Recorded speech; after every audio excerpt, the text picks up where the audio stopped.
Okay, welcome. So you guys were supposed to do the lab.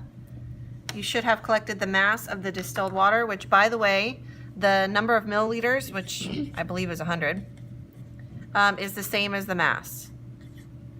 Okay, the density of water is 1 gram per milliliter, so however many milliliters you have, that's how many grams you have.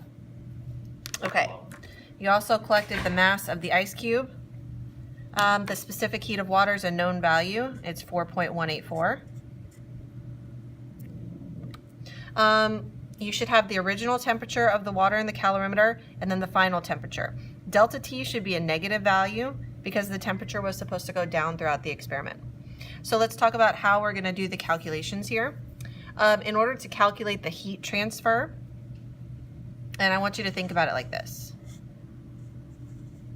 Okay, you have your cups, your calorimeter. The ice cube is the system, and the water that it's sitting in is the surroundings. So since the thermometer was actually sitting in the water, the surroundings, we're going to be calculating Q based on water. So Q of the water is equal to the mass of the water, which is 100, times specific heat, 4.184, times that change in temperature, which should be a negative number, okay? So you're going to end up with a negative value for Q of water. But the heat from the water is going to the ice cube.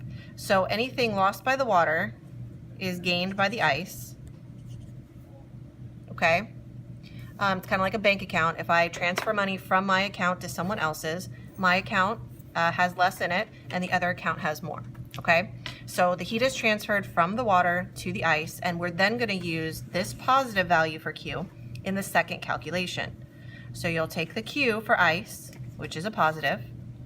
You'll set it equal to the mass of the ice multiplied by the enthalpy of fusion. This is a number you just calculated. You should have measured the mass of the ice cube. So then you're just going to do algebra and solve for the enthalpy of fusion.